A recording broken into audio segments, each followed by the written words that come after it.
This is Pre-Calculus Concept 19F.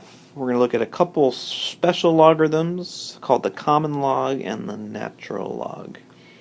So in a lot of math problems, the logarithms have all kinds of different bases, but the ones that come up the most of anything are base 10.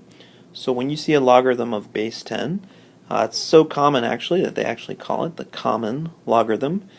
And many times you'll just see it written without the base. So anytime you see a problem and it has log with no base, you can assume that it's the common logarithm or log base 10.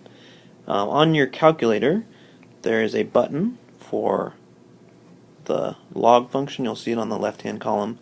Remember, when you use that button, it's log base 10.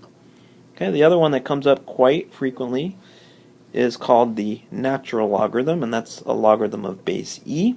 Because it comes up so often, it has its own notation, and rather than writing log base e of x, the simpler version of that logarithm is lnx.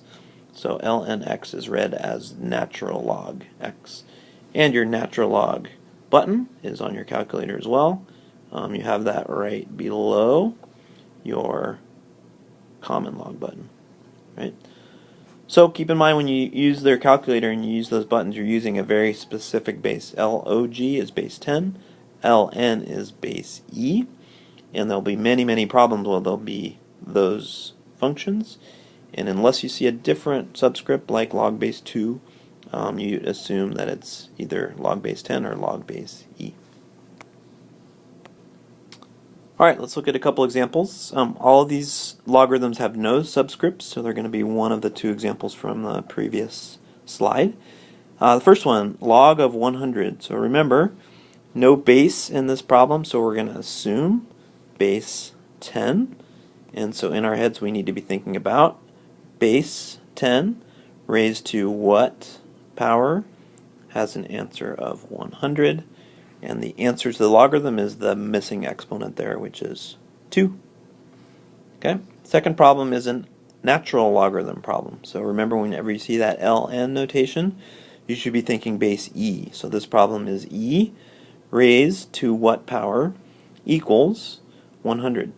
Now here's an example where e, since it's not a nice, neat integer, doesn't go into 100 in a easy way that you can think of very quickly.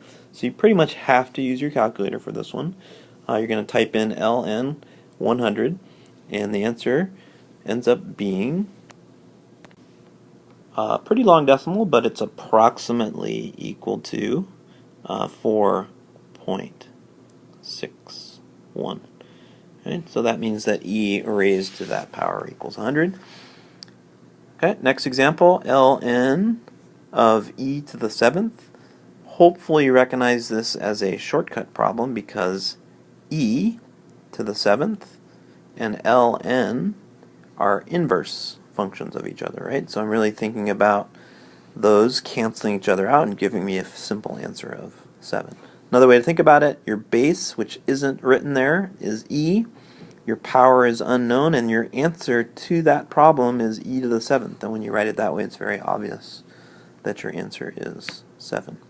Okay, final example, 10 raised to the log of 3. No subscript there for the logarithm, so that means it's base 10. So once again, you have an exponential function of base 10 and a logarithmic function of base 10, and you're composing them together.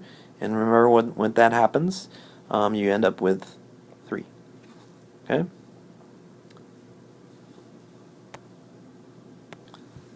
Alright, we've got 2 U-tries for you. Both of these can be done without your calculator, so take a look at these, think about them for a second, and see if you can evaluate them.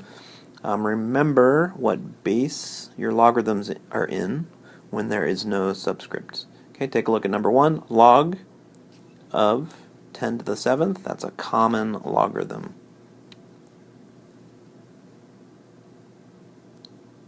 Okay, so common logs have base 10. If you want to write it in there to help you out, that might help. And once again, we have our shortcut here of inverse functions. So log base 10 of 10 to the 7th is simply 7. Okay, try the second one. ln, which is natural logarithm of 1 over e squared. This is one you can do without your calculator. Take a minute, think about it.